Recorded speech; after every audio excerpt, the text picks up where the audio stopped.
Taste naman. If hindi taste mo, gusto mo tapon? Ha? Sige.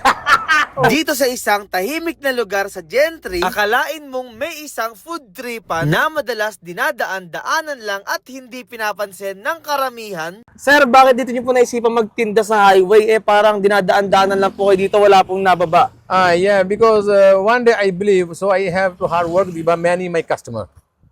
So sinasabi niyo, sir, na dahil sa hard work nyo, makikilala kayo ng tao one day. Of course. Okay, sir. At dito nyo nga matitikman ang napakamura, napakasulit, at napakasarap na authentic chicken biryani rice. Meron ding beef biryani rice. Meron pa ngang samosa. At kaya legit ang lasa ng kanilang biryani rice dahil Pakistani ang nagtitinda. I'm before chief cook.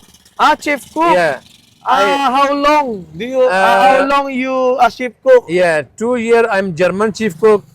Almost same 3 year I'm Italian chief cook. And also Different country, different countries, yes. Ops, teka, huwag mo kakalimutan na car agent na ako dito sa Mitsubishi Manila Bay. Kaya ako nagbabalaki bumili ng mura at brand yung sasakyan, katulad nitong aming Montero, Expander, X-Force, L300, Triton Pickup at ang aming Mirage G4. I-PM nyo lang ako dito sa Facebook page ko o kaya tumawag kayo sa mga number na ito o kaya naman puntahan nyo ako mismo dito sa Mitsubishi Manila Bay. So paano, iintayin ko kayo mag-apply at mag-inquire sa akin Bye-bye!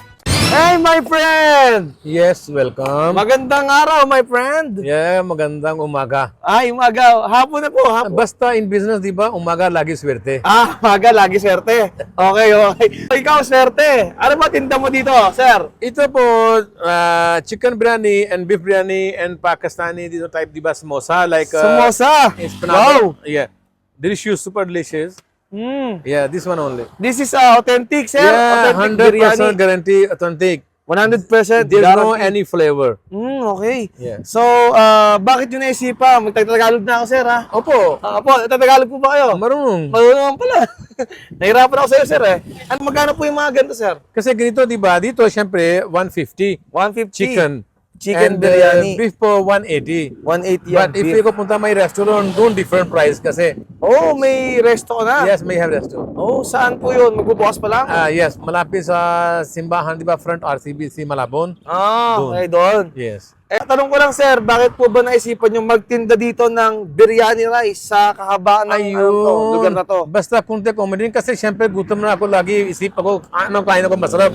So syempre ako kita, di ba, biryani mas masarap. Masarap. So alam ko, di ba, paano style ko kain, di ba, iba tao parehas, di ba? Ito, So syempre ako, ikaw naiba dito. yes, so ako, di ba, gawa biryani, so at least, di ba, lahat it taste. Yes. Actually, this one real taste. Because I'm before chief cook.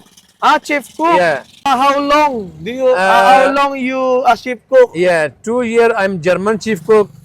Almost same 3 year I'm Italian chief cook. And also Different country, different countries, yes. Okay, then? Then when I'm here, of course, diba, I have to my traditional. Actually, biryani is Pakistani traditional food. Okay, so now you're a Filipino chief cook. Yeah, Filipino chief cook. Sir, anong location to para pag pumunta yung mga viewers natin? Okay, very good. If you're coming from diba Cavitex, so you can come diba this one in Masaito Road.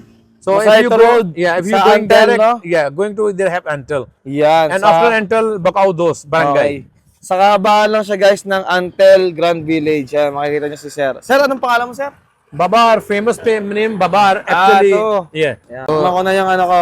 Okay, brother, welcome. Yun. If not masarap, if in the delicious, money back guarantee. Yun. Okay, Sir. Tikman ko na po. Thank you po. Welcome. At ito na nga mga tropa, matitikman na nga natin yung chicken biryani na pinagmamalaki ni Babar dito nga sa may Kawit Antel Grand Village. So to, lagyan natin siya ng mabisang sauce niya. Homemade yan homemade. Wow. Grabe yun. Mas bati rice daw yung gamit nila dito, kaya ganito kaboghag. Tikman natin. Grabe, kanin pa lang, ang sarap na. Authentic talaga yung lasa ng biryani rice nila. Ang sarap. Isa to sa masasabi kong sulit na biryani rice na matitikman nyo dito sa South. Ito, ang laki rin Ang laki din ng serving ng chicken nila, Ang sarap din ng chicken. Medyo maanghang siya. Pero nakakagana. Sarap. Sa dami ko na nakain ng biryani, isa to sa masasabi kong sulit, panalo at mura. 150 lang May ganito ka ng biryani rice. Oh. So yun guys, sa mga natakam dyan at gusto rin matikman yung chicken biryani rice ni Babar, dito nga lang yan sa may kahabaan ng Antel Centennial Kalayaan Road, Kawit, Cavite. So yun lang mga tropa, ubusin ko muna to. Maraming salamat sa video nyo. Paalam. Bye-bye!